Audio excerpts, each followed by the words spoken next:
Di sebuah rumah sederhana, seorang bapak duduk di depan televisi sambil memegang secangkir kopi. Berita yang ia dengar membuat dahinya berkerut kabar tentang ijazah mantan Presiden Joko Widodo yang dipertanyakan di warung, di pasar, bahkan di media sosial.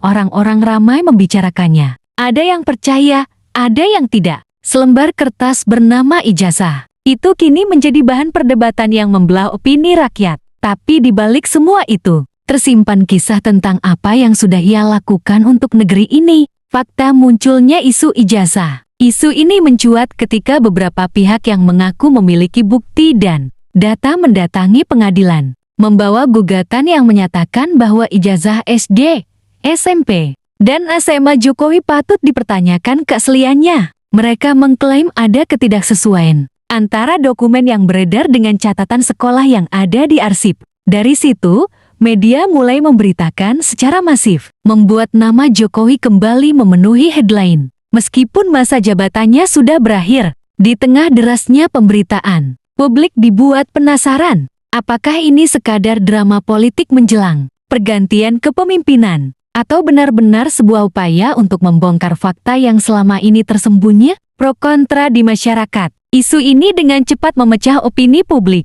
Ada kelompok yang melihatnya sebagai peluang emas untuk menegakkan integritas pejabat publik, dengan keyakinan bahwa seorang pemimpin harus jujur tentang latar belakang pendidikannya. Mereka menuntut bukti fisik dan verifikasi resmi. Namun di sisi lain, banyak yang menilai bahwa ini hanyalah serangan politik terencana yang sengaja dihembuskan untuk meruntuhkan citra mantan Presiden yang pernah populer di mata rakyat kecil. Perdebatan semakin panas di media sosial.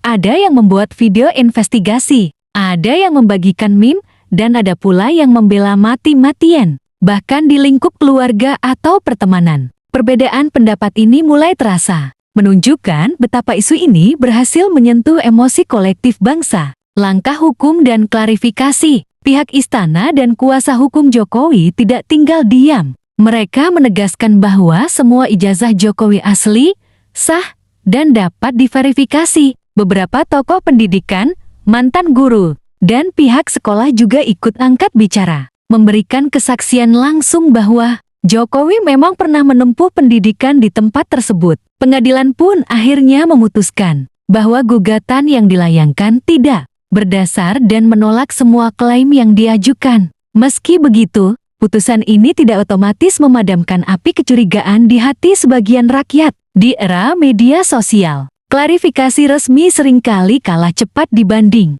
narasi liar yang sudah terlanjur menyebar. Kinerja Jokowi di balik kontroversi. Terlepas dari semua tuduhan itu, tidak bisa dipungkiri bahwa selama 2 periode kepemimpinannya, Jokowi telah meninggalkan jejak yang besar bagi pembangunan Indonesia. Ia dikenal sebagai presiden yang sering belusukan, meninjau langsung kondisi pasar, jalan, dan desa-desa. Pembangunan infrastruktur menjadi prioritas. Jalan tol menghubungkan kota-kota. Pelabuhan modern memperlancar arus barang. Bandara baru membuka akses ke daerah terpencil, dan kereta cepat pertama di Asia Tenggara akhirnya beroperasi. Jokowi juga mendorong ekonomi digital, memperluas bantuan sosial bagi rakyat miskin, dan memperkuat diplomasi luar negeri dengan menghadiri forum-forum internasional. Semua itu terjadi di tengah tantangan global seperti pandemi COVID-19, krisis energi, dan gejolak ekonomi dunia. Kritik terhadap kebijakan. Namun, perjalanan kepemimpinannya juga penuh kritik. Utang negara yang meningkat tajam membuat sebagian ekonom khawatir akan beban fiskal masa depan. Kebijakan pemindahan ibu kota ke IKN dinilai terlalu ambisius di tengah banyaknya masalah lain yang belum tuntas, seperti kemiskinan dan pengangguran. Penanganan beberapa isu HAM juga menuai protes, terutama dari kelompok aktivis. Bagi sebagian rakyat, Jokowi adalah simbol kemajuan. Bagi sebagian lainnya, ia adalah contoh bagaimana pembangunan fisik tidak selalu berbanding lurus dengan kesejahteraan sosial. Gambaran ini menunjukkan bahwa kinerja seorang pemimpin selalu memiliki dua sisi yang harus dilihat secara seimbang. Mengapa isu ijazah begitu sensitif? Di Indonesia, pendidikan bukan hanya soal ijazah. Ia adalah simbol kehormatan, tanda usaha, dan bukti kompetensi. Ketika keaslian ijazah seorang pemimpin dipertanyakan, yang terguncang bukan hanya reputasi pribadi, tetapi juga kepercayaan publik terhadap integritas sistem demokrasi. Apalagi, rakyat memilih pemimpin bukan hanya karena janji-janji kampanye, tapi juga karena percaya pada cerita hidupnya. Ketika cerita itu diguncang, rasa percaya pun ikut retak. Meskipun kebenaran faktual belum tentu terungkap sepenuhnya. Solusi untuk mengakhiri polemik seperti ini seharusnya dijawab dengan langkah yang jelas. Transparansi data. Pemerintah perlu memiliki mekanisme yang memungkinkan rakyat memeriksa kebenaran dokumen publik secara langsung dan cepat, tanpa birokrasi yang berbelit. Di sisi lain, masyarakat perlu dibekali literasi media yang memadai, agar mampu membedakan berita fakta dan hoaks. Ini penting karena tanpa budaya cek fakta, kita akan terus menjadi korban narasi yang dimanipulasi oleh kepentingan politik.